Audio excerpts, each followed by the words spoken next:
So now you're standing there clutching it like it owes you something. Like it ever did. Like it ever could. Fingers wrapped so tight around it you've forgotten what your hands feel like without it. And why? Because it's familiar? Because it whispered sweet nothings when no one else would? That thing, that memory, that mistake, that name, that habit, it's rotting in your grip and you still think holding on makes you strong. But maybe the real strength is in letting go before it eats you alive. Letting go. That old trick people preach but never play. Everyone loves the sound of freedom till it's their fingers being pried off the ledge. They tell you, move on, move forward, as if pain was a light switch, as if the ghosts in your closet politely pack their bags and walk out just because you whispered, I'm done. But no, it doesn't work like that, does it? Letting go isn't poetic. It's not beautiful. It's war. It's screaming in your own head while the world demands you smile. It's staring at the thing that once kept you warm and realizing it's the same thing setting you on fire. The truth is, most people don't let go. They just pretend they've moved on, hoping no one notices the limp in their soul. But here's the twist. Letting go is louder than holding on. Not in noise, no, in impact. Holding on is quiet. It festers in silence. You hold on through routine, through fake laughs, through sleepless nights no one knows about. It becomes part of you, doesn't it? Like a parasite whispering, don't drop me. We've been through too much. And so you keep it, feed it, dress it up in new justifications, pretend it's not poisoning you. But letting go, that's chaos. That's tearing the wallpaper off your mind, throwing the table across the room, laughing in the middle of your breakdown. That's real noise, real rebellion, not against the world, against your own damn chains. See, when you let go, people start to look at you funny. You stop performing, you stop pretending, you stop needing, and that's dangerous, isn't it? A person who doesn't need approval, who doesn't need to be understood, who doesn't need the past to explain their future, they're untouchable. You become unpredictable. And society, it doesn't like unpredictable. It likes routine. Predictability is safe. You, after you've let go, you're not safe anymore. Not to them, not to their lies, and maybe not even to yourself. Because letting go doesn't come with instructions. It's not step 1, cry, step 2, meditate, step 3, healed. No, it's messy. You grieve, then you laugh. You feel numb, then you feel everything. You say you're over it, then hear a song and realize it still owns real estate in your chest, and still you let go again, and again, and again. Every time it shows up at your door, dressed as nostalgia, you slam it. Every time it crawls into your dreams, wearing yesterday's smile, you wake up and choose war. Every time it begs, you don't negotiate. You burn the bridge before it finishes the sentence.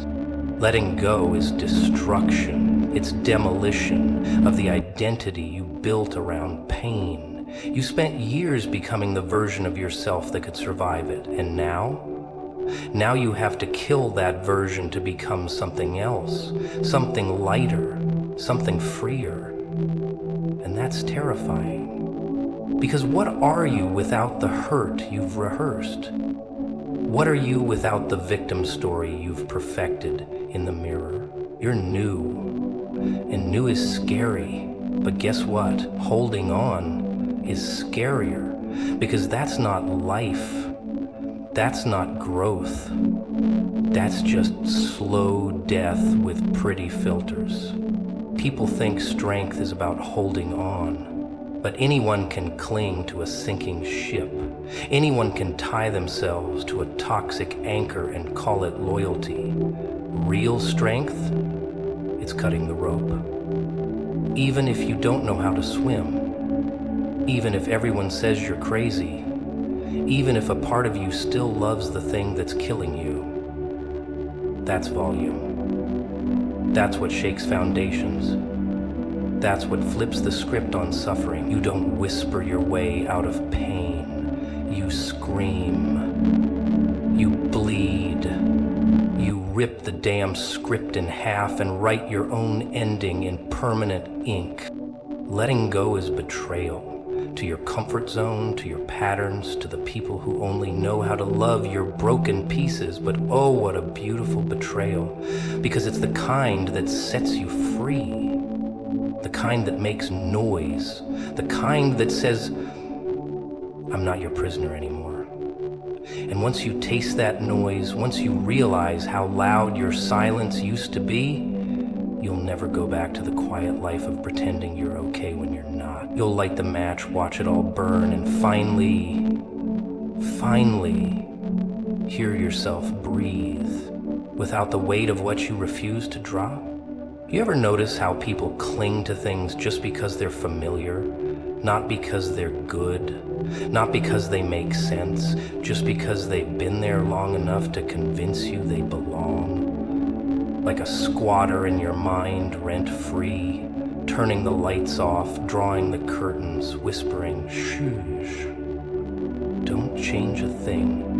And people listen. They sit there in their own emotional rubble, thinking, maybe tomorrow it'll feel better. But tomorrow's a liar? And the squatters? Oh, they love squatters. Pain loves routine. It thrives on your ability to keep it alive with old stories and tired excuses. You keep that number saved even though you never call. You keep those memories boxed up, labeled just in case. You scroll through people who forgot you existed just to remind yourself you used to matter. Ha, what a trick. What a joke. But it's not funny, is it? It's pathetic. It's tragic. Because deep down you know, if it was meant to be in your life, it wouldn't make you question your worth. It wouldn't make you shrink just to stay close. But still, you hold on. You call it faith, but really, it's fear in a nice outfit. You were told to throw it, whatever it is, that thing, that habit, that relationship, that fake version of yourself you only wear in public because the real you scares people. Throw it, but no, you hesitate because throwing it means becoming someone new. And becoming someone new means killing who you were. That's the real horror story. That's the thing no one warns you about. Growth isn't this beautiful glowing thing. It's brutal. It's bloody. It's crawling out of your own skin while pretending everything's fine. And yet, that's what you're asked to do. Throw it. Destroy it. Rip it out, even if your hands shake. Especially if your hands shake. People talk about miracles like they just fall from the sky, dressed in gold, singing songs. But sometimes the miracle is the trash bag, the goodbye text, the blocked number, the silent room. Sometimes the miracle is an addition, it's subtraction. But subtraction hurts, doesn't it? Because you think every part of your past deserves a monument. But not everything that walked with you was meant to stay. Some things were just shadows following your light. And now you're standing still, hoping they'll become real. But shadows don't stay when you face the sun. You have to throw it. Not because it's bad, but because it's over. And if you can't tell the difference, then that's why you're stuck. You ever tried throwing something with both hands full? Can't be done. You've got to drop something first. That's the exchange. You want peace? Drop chaos. You want truth? Throw away the lies you told yourself to sleep at night. You want a future? Let go of the ghost of your past wearing your face. But no one wants to drop the thing they bled for. No one wants to throw away the mask that got them through the crowd. But that's the cost. That's the fine print they don't tell you about when they sell you healing. You can't carry old and expect new. You can't speak life while dragging the corpse of what broke you. So throw it, all of it. The maybes, the almosts, the memories that feel sweet but sting like vinegar. Throw it, not because you hate it, but because it no longer feeds your becoming. Throw it not to forget, but to remember who you are without it. You're not obligated to be the same version of yourself that survived the storm. That was survival. This is resurrection. This is noise. This is rebellion against the whispers that tell you to hold on just a little longer. No, now. Do it now. Rip it off. Toss it in the fire. Watch it burn. Watch yourself rise from the ash of what you refused to carry one more step. People will say you've changed. Let them. People will say you're cold. Let them. People will say you're wrong. Let them. Because while they're building shrines to their suffering, you'll be building something else. A life. A new one. Not made from recycled pain, but fresh purpose. Not built from trauma responses, but real choice. You'll stop living like a museum and start living like a storm. Wild, free, and impossible to ignore, but only if you throw it. Only if you stop making excuses. Only if you stop pretending you can keep everything and still have room for more. You can't. You're full. Of pain, of stories, of broken versions of yourself, trying to be whole. So throw it.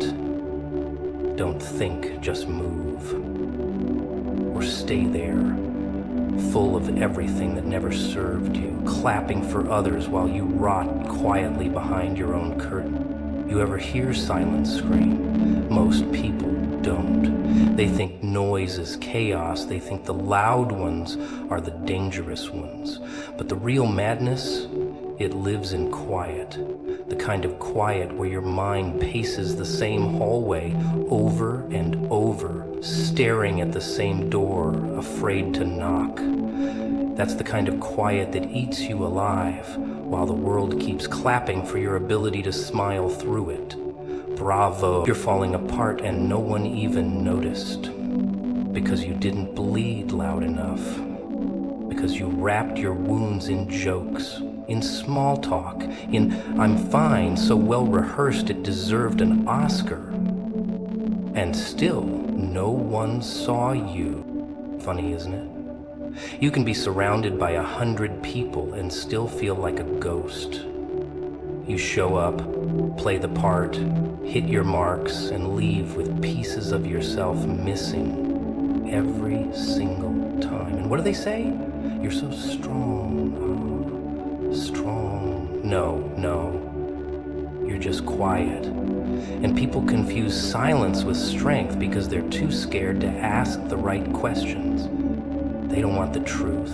They want the performance. And when you stop performing, when you finally drop the act and show up with trembling hands and cracked words, they look at you like you've betrayed the script, like you've ruined the show. Because no one really wants to hear your pain. They just want you to be entertaining. So you go back into the role, back into the silence. But here's the twist. The silence starts to get louder. It starts mocking you, telling you stories about your worth, your value, your relevance. And since no one else is speaking life into you, guess who you start believing? The voice in the silence. The one that tells you you're nothing. The one that sounds like your own, but sharper, cooler. That voice doesn't lie. Oh no, it just tells the truth, the way the world taught it to you. It recites every rejection, every failure, every time someone looked through you instead of at you. And now it's become your best friend. People talk about healing like it's this soft, candle-lit journey. It's not. It's rage. It's grief. It's sitting in the middle of your room, staring at the wall, wondering how you got here.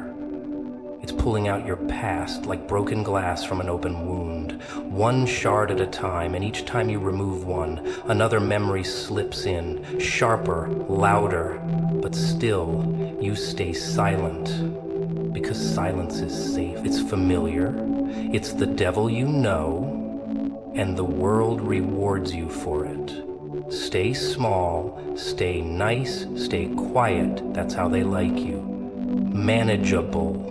Predictable, not too much, but something's shifting, isn't it? There's this itch beneath your skin, this fire in your chest. Not rage, no, it's recognition. Recognition that you're more than what they handed you, that your silence was never consent, that being quiet doesn't mean you're okay. You've been screaming in your spirit for years, and now you're starting to hear yourself. That whisper that says maybe you were never meant to fit in. Maybe you were meant to stand up, shake the table, flip the script. Not for applause, not for pity, but because the silence has overstayed its welcome. And you've got stories that deserve to be heard. You've spent so long editing yourself, trimming the edges, softening the blow, making everyone else comfortable. But comfort is a cage, and you've been living in it, decorating it, calling it home, but it's not home, it's a cell. And the door's always been unlocked, you just forgot how to reach for the handle. Or maybe you thought no one would care if you left. But here's the thing, you're not leaving for them, you're leaving for you. Because the version of you that stays silent is dying. Slowly, painfully. And the version of you that's trying to live, that version is loud, it's raw, it's messy, but it's real. You've got to decide who wins. The silence that kept you safe, or the voice that will set you free. One of them has to die. And silence? Oh, silence is greedy. It doesn't just take your voice. It takes your dreams, your laughter, your madness. The good kind. The kind that makes you dance in your room like a lunatic at 2 a.m. just because you remember who the hell you are. That's what they're scared of. You unfiltered, you untamed, you loud. So don't wait for permission, don't wait for applause, don't wait for someone to say, speak now. This isn't a play. This is war. A war against everything that told you to sit down, shut up, and behave. So tear the silence apart, shatter it, burn it. Laugh in its face and say, you thought I'd stay hidden forever? Let them choke on your truth, let them tremble at your voice. You've been silent long enough. Time to change the soundtrack. You ever notice how the ones who suffer the most smile the widest? Not because life's a comedy, but because when you've been dragged through the dirt, when you've tasted the bottom, your teeth start to feel like the only weapon you've got left. A grin sharp enough to hide the scars, a chuckle to cover the cracks. That's the game, isn't it? You laugh before they do. You pretend it doesn't hurt so they don't smell the blood. Because if they do, they devour you. And still, you show up. You carry weight no one sees and walk like your bones aren't screaming. Not for sympathy.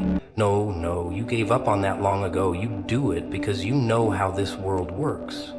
Pain is currency. The more you've bled, the more you understand.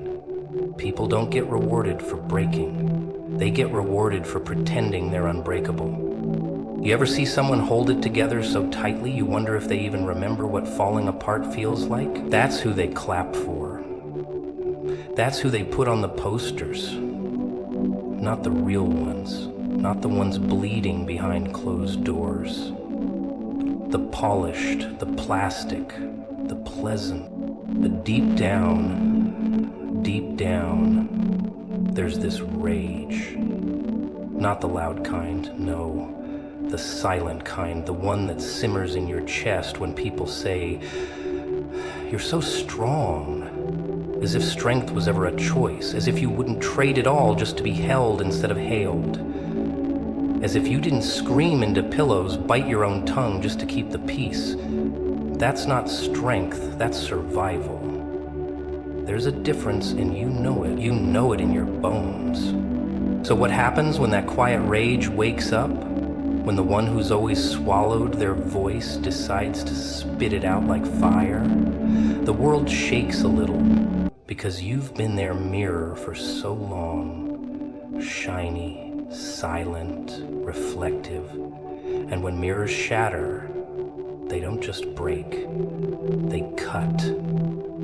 And oh, how beautiful the cut is. A little truth here, a little honesty there, until the whole room's bleeding with you. They never saw it coming, that the one they overlooked would be the one to burn the blueprint, that the one always on the sidelines was never weak, just waiting for the right moment to show what happens when silence turns savage. When the soft one stops asking for permission and starts kicking in the door. You know how it feels, don't you? To be the afterthought, the shadow, the backup plan, but the joke's on them, because what they called weakness was just potential wrapped in patience. You were never meant to blend in. You were just waiting for the moment the mask cracked, and now here it is, and it's delicious.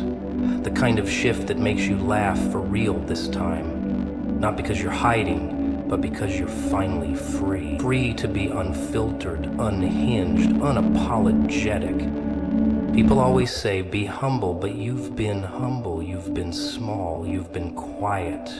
Now it's time to be undeniable, because you've seen what playing nice gets you. Overlooked, underestimated, forgotten. But fire doesn't apologize when it burns, neither should you.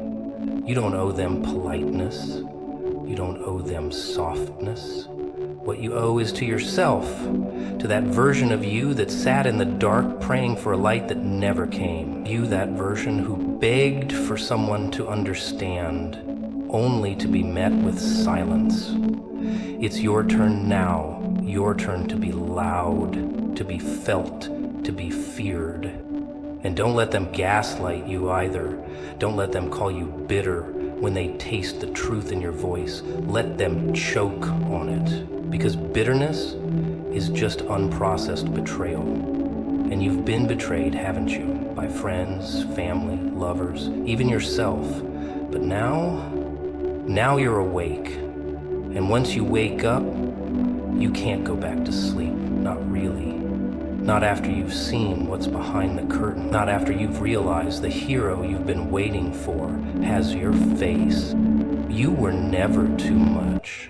They were just too little to hold all that fire. You were never broken, just reshaped. Bent maybe, but not destroyed. And that pain, that pressure, it wasn't punishment. It was preparation. You're the weapon now.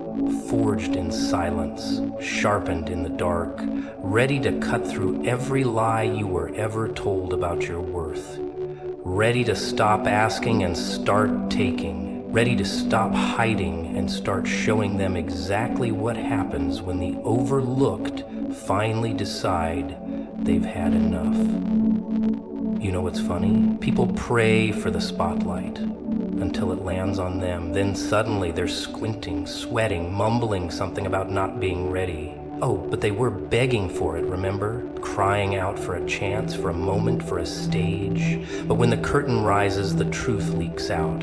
They wanted the crown, not the weight, the praise, not the pressure, the applause, not the responsibility. But life doesn't hand out crowns for free. It makes you bleed for it, claw for it, go a little mad for it. And you're still standing, aren't you? They don't see the hours, the grind, the silence, all those nights where you convinced yourself just to take one more step, just one more breath. While they slept, you stayed awake, chasing shadows, wrestling doubt, arguing with voices no one else could hear. That's the part they skip when they tell your story. They'll say you were lucky. They'll say it was easy. They'll say it was destined. But you know better. It wasn't destiny, it was desperation. You didn't rise because you were chosen. You rose because you were cornered. Pressure like that, it either breaks you or builds you into something they don't know how to handle. Something sharp, something real, something dangerous. You stopped waiting for permission, stopped begging to be seen. You looked in the mirror and realized you're not what they said you were. You're not weak.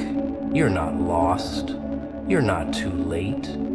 You're too damn powerful for the rooms they tried to contain you in. And now that you've tasted your own potential, nothing's ever going to satisfy you again. Not mediocrity, not silence, not shrinking to fit their comfort zones. Let them talk, let them whisper, let them analyze every move like their opinions mean something. Because when people don't understand your power, they'll always try to shrink it down to something they can control. They'll try to dress it up as arrogance, as madness, as rebellion. But that's just fear in a cheap mask. They're afraid because deep down they know you were built in the fire they never would have survived. They know you walked through things that would have shattered them in seconds. They see the way you carry your scars like medals, and it unsettles them. They wonder why you're so calm, so collected, so unbothered, but they don't realize you're not calm. You're calculating. You're not collected. You're coiled and unbothered.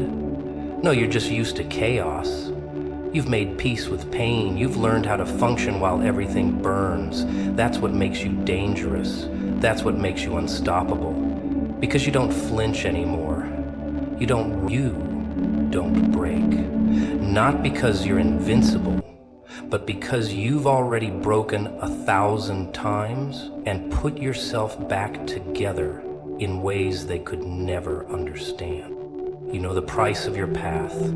You've paid it with time, with tears, with pieces of yourself you'll never get back. And still you show up. Still you walk forward.